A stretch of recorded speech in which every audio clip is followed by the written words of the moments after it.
அஸ்ஸலாமு அலைக்கும். இன்றைக்கி ராபியா குக்கிங்கில் என்ன செய்ய போகிறோம் அப்படின்னு பார்த்தீங்கன்னா, சிக்கன் பிரியாணி தாங்க செய்ய போகிறேன். நான் 1/2 கேஜி சிக்கனில் வந்து பிரியாணி வந்து செய்ய போகிறேன். இந்த பிரியாணி எப்படி செய்கிறது அப்படி சொல்லிட்டு பார்க்கலாம். நான் வந்து 1/2 கேஜி சிக்கன் வந்து எடுத்து வச்சுருக்கேன். இதை வந்து நல்லா கழுவிட்டு நான் எடுத்து வச்சுருக்கேன். இப்போ இதில் கொஞ்சமாக உப்பு வந்து சேர்த்துக்கலாம். ஏன்னா பிரியாணிலேயும் நம்ம மசாலாவில் சேர்க்கோம்ல, அதனால் இதில் கொஞ்சமாக சேர்த்துக்கிறேன். அடுத்து இதில் வந்து ஒரு 100 கிராம் தயிர் வந்து ஊற்றிக்கிறேன்.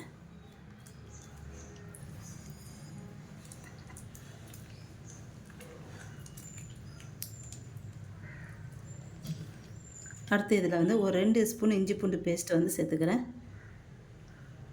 சேர்த்துட்டு நல்லா கலந்து விட்டுக்கோங்க.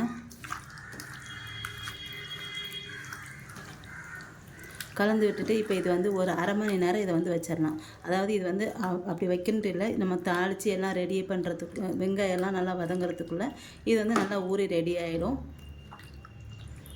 இப்போ இது இப்போ வச்சிடலாம். இப்போ வந்து பிரியாணி வந்து எப்படி போடுறது அப்படின்னு சொல்லிட்டு பார்க்கலாம். இப்போ பிரியாணி எப்படி செய்யுது அப்படின்னு சொல்லிட்டு பார்க்கலாம். நான் வந்து ஒரு அகலமான பாத்திரம் எடுத்திருக்கேன். இப்போ இதில் நான் வந்து ஒரு 3 ஸ்பூன் நெய் வந்து ஊற்றிக்கிறேன். நெய் ஊற்றிட்டு அதில் கொஞ்சமாக எண்ணெயும் சேர்த்து ஊற்றிக்கிறேன்.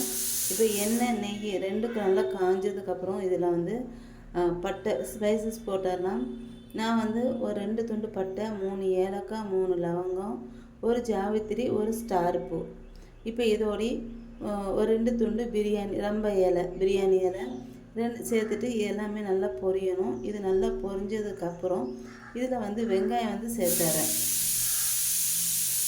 நல்லா பொரிஞ்சதுக்கப்புறம் வெங்காயம் வந்து எவ்வளோ சேர்க்குறேன்னா ஒரு 1/4 கிலோ வெங்காயம் வந்து சேர்த்துக்கிறேன். பல்லாரி வெங்காயம், பெரிய வெங்காயம் ஒரு 1/4 கிலோ. இதை வந்து நீளமாக கட் பண்ணிவிட்டு இதை வந்து சேர்த்துக்கோங்க. இப்போ இதையும் சேர்த்து நல்லா வதக்கிக்கலாம். இப்போ இது வந்து நல்லா டார்க் கலரில் நல்லா ப்ரௌன் கலரில் நல்லா பொரிஞ்சிடணும். வெங்காயம் நல்லா வதங்கிடணும். இப்போ இந்த வெங்காயம் நல்லா வதங்கினதுக்கப்புறம் இதில் இஞ்சி பூண்டு பேஸ்ட்டு வந்து நான் வந்து சேர்த்துக்கிறேன். இஞ்சி பூண்டு பேஸ்ட்டு வந்து 25 கிராம் இஞ்சி, 25 கிராம் பூண்டு, ரெண்டையும் சரிசமமாக எடுத்துக்கோங்க. ரெண்டையும் சரிசமமாக எடுத்துகிட்டு அரைச்சிட்டு நான் இதில் வந்து சேர்த்துக்கிறேன். இதில் இந்த இஞ்சி பூண்டு பேஸ்ட்டு வந்து நல்லா பச்சை வாசனை போக நல்லா வதங்கணும். நான் வந்து ஏற்கனவே சிக்கனில் வந்து 2 ஸ்பூன் இஞ்சி பூண்டு பேஸ்ட் சேர்த்து தான் நான் வந்து தயிர் சேர்த்து ஊற வச்சுருக்கேன். அதனால் அது சேர்க்காமையிட்டு நான் வந்து இதில் வந்து 25 கிராம் இஞ்சி, 25 கிராம் பூண்டு அரைச்சி தனியாக சேர்த்துருக்கேன். இது வந்து இப்போ இதில் ஒரு 1/2 ஸ்பூனு பிரியாணி மசாலா, வீட்டில் ரெடி பண்ண பிரியாணி மசாலா வந்து 1/2 ஸ்பூன் சேர்த்துருக்கேன். அடுத்து வந்து அதே 1/2 ஸ்பூன் வந்து மிளகாத்தூள் வந்து சேர்த்துருக்கேன். அடுத்து வந்து மஞ்சள்தூள் வந்து சேர்த்துருக்கேன். 1/4 ஸ்பூன் மஞ்சள்தூள் வந்து சேர்த்துக்கோங்க. அடுத்து நான் வந்து பச்சை மிளகா வந்து நான் வந்து இப்போ தான் சேர்க்குறேன், முதலே சேர்க்கலை.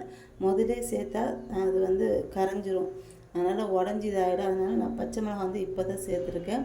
அடுத்து வந்து மல்லி புதினா வந்து ஒவ்வொரு கைப்பிடி வந்து சேர்த்துருக்கேன். இப்போ இது எல்லாத்தையும் நல்லா வதக்கிக்கணும். அடுத்து இதில் வந்து ஒரு 200 கிராம் தக்காளி வந்து சேர்த்துருக்கேன்.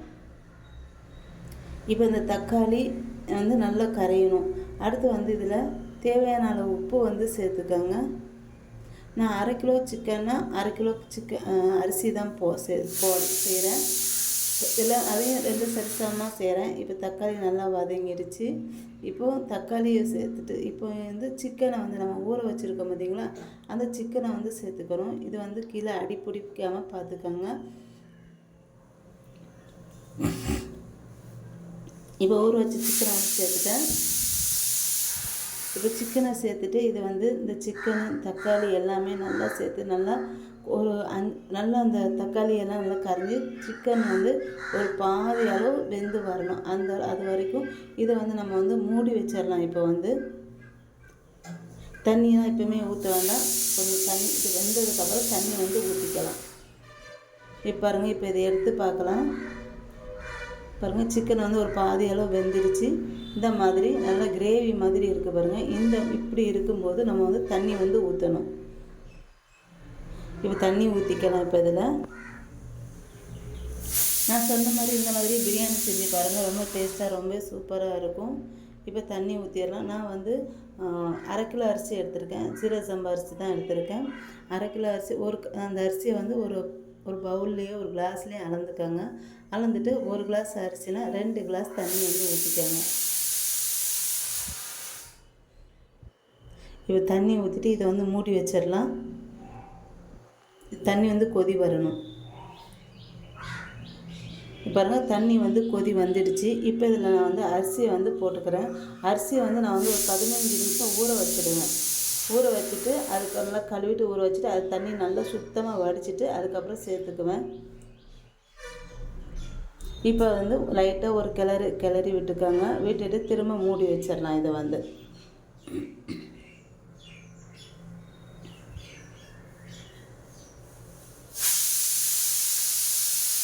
இப்போ இது நல்லா கொதி வந்து தண்ணியெல்லாம் வற்றணும். பாருங்கள், தண்ணி கொஞ்சம் கொஞ்சமாக வற்றிட்டு வருது. இப்போ திரும்ப இதை வந்து சும்மா ஒரு கலக்கு கிளறி விட்டுக்கலாம். இதை வந்து எல்லாத்தையும் சுத்தமாக தண்ணி வற்றினதுக்கப்புறம் இதை வந்து தம்மில் போட்டணும். இன்னும் கொஞ்சம் தண்ணி வற்றினதுக்கப்புறம் இதை பார்க்கலாம். பாருங்கள், திரும்ப பாருங்கள், இது வந்து தண்ணி எல்லாம் ஃபுல்லாக நல்லா வற்றிடுச்சு. இப்போ இதை வந்து நல்லா சாப்பாடை வந்து இந்த மாதிரி பண்ணி விட்டுட்டு இதை வந்து ஒரு 15 நிமிஷம் தம்மில் வந்து போட்டுறணுங்க. இப்போ நான் 15 நிமிஷம் தம்மில் போட்டுறேன். தம்மில் போட்டுட்டு அதுக்கப்புறம் எடுத்து பார்க்கலாம்.